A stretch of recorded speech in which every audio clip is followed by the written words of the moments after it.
Welcome to This Explainer. I am so incredibly pumped you're joining me today because we're looking at a truly fascinating story that beautifully blends classic folklore with a completely unexpected modern entrepreneurial twist. We're going to break down the famous tale of the Sultanate of Mehak. Now, at first glance, this might look like your standard royal drama, but trust me, it holds some incredibly relevant lessons about ambition, specialized skills, and the absolute destructive nature of envy. I've structured this analysis to walk you through all the twists, the betrayals, and the ultimate triumphs. So let's just dive right in. Our story kicks off with this line: "In a kingdom where talent ruled, jealousy brewed in the shadows." This is the Sultanate of Mehak, and it was widely known as the most beautiful, prosperous state in the world. Think of an idyllic, perfect place led by the just King Atallah and his incredibly kind-hearted wife, Queen Niyazpari. They cultivated a realm that truly celebrated capability and goodness. Everything seemed absolutely flawless on the surface. But, even in the brightest kingdoms, shadows exist. And the drama that's about to unfold, it threatens to tear the very fabric of this royal family completely apart. Okay, before the conflict hits, let's quickly map out exactly who we're dealing with. The king and queen had 4 brave sons: Princes Yasin, Dawood, Idris, and Hud.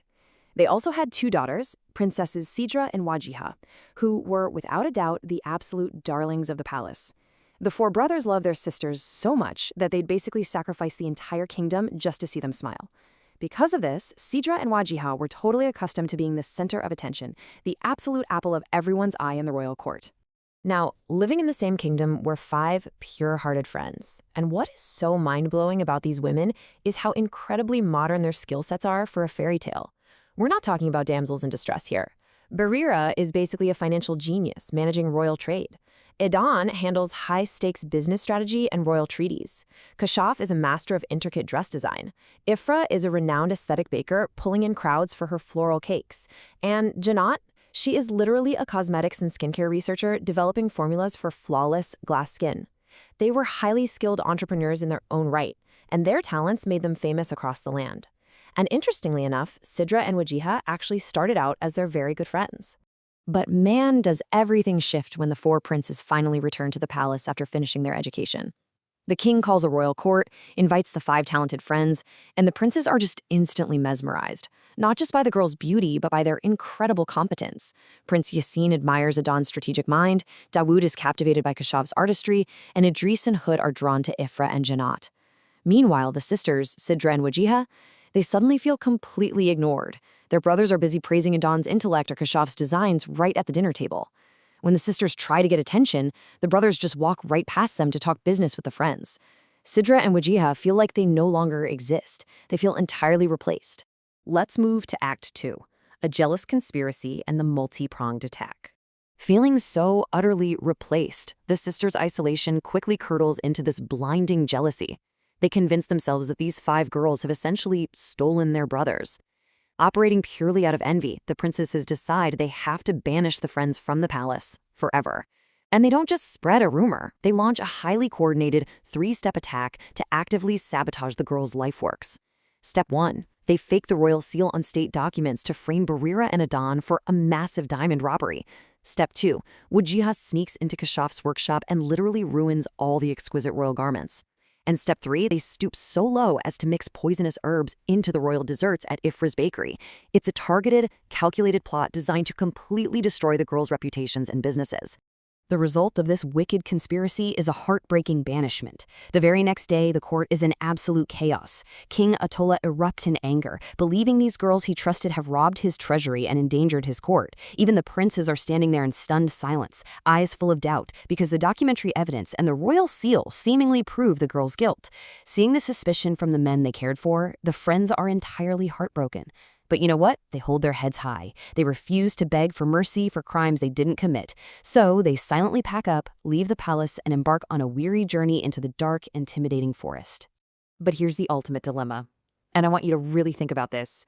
How do you ever prove your innocence against a forged royal seal? The sisters manipulated state documents. They literally bribed the royal investigator. The entire system is now rigged against our 5 talented friends. Exhausted, their feet aching, they collapse under a dense tree in the middle of the forest. All hope seems completely lost. Seriously, how do you fight back when the official evidence is a lie?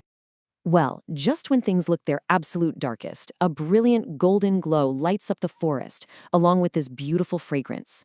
A stunning fairy with shining wings descends right out of the sky. The girls are shocked, obviously, but the fairy reassures them. She knows they're innocent. She tells them that true talent and true innocence can never remain hidden forever. But here is the best part. She doesn't just offer empty words of comfort. She brings a tangible, actionable plan. She reveals a closely guarded secret about the royal seal, giving the girls exactly what they need to fight back. It turns out the authentic royal seal has a hidden chemical property. It's basically medieval forensics. The fairy explains that while the real seal remains its original color, the fake seal has a massive vulnerability. There is a specific mystical herb extract found in the old palace ledgers, and when you apply it to a forged seal, the ink instantly turns bright blue. Armed with this undeniable forensic proof, the fairy tells them to march right back to the palace with courage and expose the true culprits. And that brings us to Act 3, Truth, Forgiveness, and Triumph, as the girls set out to reclaim their honor. The next morning, infused with all this newfound courage, Adan boldly leads her friends straight back through the palace doors and right into the royal court. Imagine the shock on Sidra and Wajiha's faces. But the girls aren't there to cry. They are there to methodically reclaim their honor using those brilliant strategic minds of theirs. In front of the king and the brothers, Adan confidently summons the investigator and applies the fairy's secret herb extract directly onto the disputed documents. Boom! In a flash, the fake seal turns a brilliant, undeniable blue, proving instantly that the documents were tampered with. Faced with this absolute proof, the royal investigator just folds. He breaks down and confesses everything, admitting that Princess Sidra and Wajiha bribed him. The king is furious. The truth is finally out. The ground absolutely falls out from under Sidra and Wajiha. King Attila, enraged by his own daughter's deceit, orders them locked in a dark, isolated room in the palace as punishment. Cut off from all their luxury, the sisters finally realize the massive gravity of their terrible mistake. But here's where the story takes such a moving turn. One evening, the door opens. It isn't a guard. It's Adan, Kashaf, Ifra, Jannat, and Barira. And they aren't there to gloat or rub it in. They are holding food and water. They actually choose grace over a grudge. The sisters completely break down, apologizing for letting jealousy poison their hearts, realizing that true strength isn't about hatred, it's about unity and friendship. So how does this whole shebang end? It is so brilliantly modern. The girls fully forgive the sisters, the kingdom rejoices, and yes, the king and queen arrange for the four princes to marry our talented friends. But it doesn't end with just a royal wedding. They go on to build massive global business empires. Yasin and Adan join forces to run a huge administrative empire. Dawood and Kashaf launch a world-famous royal boutique brand. Idris and Ifrat take their bakery global. Hood and Jannat build the world's largest natural cosmetics brand. And the absolute kicker? Sidra, Wajiha, and Barira become the chief chancellors and top executive partners across this entire corporate network. Which brings us to the core moral of this beautifully layered story. True talent can never be hidden. Patience, hard work, and family strength conquer all. It teaches us that no matter how hard someone tries to sabotage you out of pure jealousy, your authentic skill and the truth will eventually rise to the top. Plus, the girls didn't succeed by seeking petty revenge. They succeeded through immense patience, leaning on each other, and ultimately choosing the high road of forgiveness.